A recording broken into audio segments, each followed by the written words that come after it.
Assalamualaikum warahmatullahi wabarakatuh.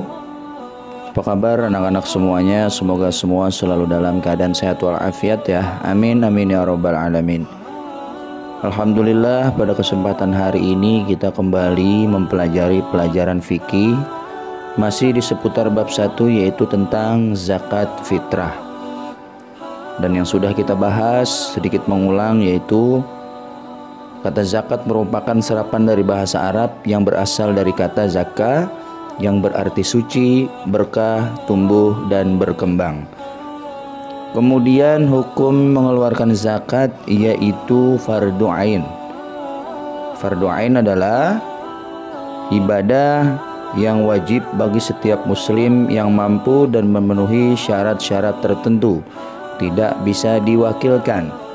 Contohnya seperti sholat, haji, puasa, dan zakat. Kemudian macam-macam zakat di sini dibagi menjadi 2. Yang pertama zakat mal, zakat harta. Yang kedua zakat nafs atau zakat jiwa, atau disebut juga dengan zakat fitrah. Kemudian syarat-syarat wajib zakat ada 4. Yang pertama Islam, yang kedua merdeka, yang ketiga berakal dan baligh, kemudian yang keempat memiliki nisab. Kemudian selanjutnya yaitu golongan yang berhak menerima zakat ada 8. Yang pertama fakir, yang kedua miskin, yang ketiga amil, yang keempat mu'allaf, yang kelima hamba sahaya, yang keenam gharim, yang ketujuh sabilillah, dan yang kedelapan ibnu sabil. Kemudian yang baru saja kita bahas di minggu kemarin yaitu golongan yang tidak berhak menerima zakat. Di antaranya yang pertama orang kaya, yang kedua anak kecil yang menjadi tanggungan orang kaya, yang ketiga orang kuat yang mampu bekerja, yang keempat orang yang memerangi Islam, dan yang kelima ahlul bait atau keluarga keturunan Rasulullah Shallallahu Alaihi Wasallam. Kemudian ancaman bagi yang meninggalkan zakat. Orang yang meninggalkan zakat padahal dia mampu tapi dia tidak mau membayar zakat, maka ia telah menjadi kafir dan keluar dari agama Islam. Kemudian hukum tidak berzakat. Hukum tidak mengeluarkan zakat bagi seorang muslim. Dia mampu mengeluarkan zakat namun ia mengingkari kewajiban zakat, berarti dia pun sama, telah murtad dari agama Islam atau keluar dari agama Islam. Kemudian yang sekarang kita bahas yaitu hikmah berzakat. Namun sebelum kita bahas, mari bersama-sama kita berdoa terlebih dahulu. Bismillahirrahmanirrahim. Raditu billahi robba wa bil islami dina wa bi muhammadin nabiyya wa rasula. Rabbi zidni ilma warzuqni fahma.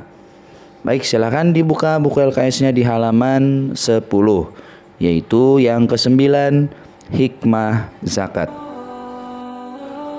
Selain termasuk ibadah yang berhubungan dengan Allah Subhanahu wa taala atau hablum minallah, zakat juga termasuk ibadah yang berkaitan dengan hubungan sosial kemasyarakatan atau hablum minannas. Oleh sebab itu, zakat memiliki arti penting dalam kehidupan umat manusia, terutama kehidupan umat Islam. Zakat memiliki banyak hikmah, antara lain yang pertama, zakat dapat membantu orang-orang yang lemah secara ekonomi untuk dapat memenuhi kebutuhan pokok hidupnya yang terdiri dari sandang, pangan, dan papan atau tempat tinggal. Kemudian yang kedua, kita akan mendapatkan hikmah ketika kita membayar zakat, yaitu dapat menghilangkan penyakit iri hati, rasa benci dan dengki dari diri orang-orang yang kekurangan kepada orang-orang kaya. Kemudian yang ketiga, dapat menyucikan diri dari kotoran dosa, memurnikan jiwa dan menghilangkan sifat bakhil atau kikir serta serakah terhadap harta benda sehingga hati menjadi lebih tentram. Kemudian yang keempat, zakat dapat mewujudkan sistem masyarakat Islam yang berdiri atas prinsip-prinsip ummatan wahidatan, umat yang satu. Musawah atau persamaan derajat dan kewajiban, ukhuwah Islamiyah, persaudaraan Islam, dan takaful ijtima, tanggung jawab bersama. Zakat merupakan unsur penting dalam mewujudkan keseimbangan peredaran harta dan keseimbangan tanggung jawab individu dalam masyarakat, sehingga tidak hanya beredar pada orang-orang kaya saja. Itu yang kelima. Kemudian yang keenam, zakat merupakan ibadah yang memiliki fungsi sosial ekonomi, yaitu pemerataan karunia Allah Subhanahu wa taala dan pengentasan kemiskinan. Kemudian yang terakhir, yaitu zakat dapat mewujudkan tatanan masyarakat yang harmonis karena seseorang dengan yang lainnya menjadi rukun, damai dan sejahtera yang akhirnya dapat menciptakan situasi yang aman dan tentram dalam lingkungan masyarakat. Itulah anak-anak hikmah zakat. Apabila kita berzakat, insya Allah kita akan mendapatkan hikmah tersebut, diantaranya yang tadi sudah kita bahas. Ya, mudah-mudahan kita semua tergolong orang-orang yang soleh, orang-orang yang mau membayar zakat dan taat akan perintah Allah Subhanahu wa taala. Amin ya rabbal alamin. Terima kasih. Wassalamualaikum warahmatullahi wabarakatuh.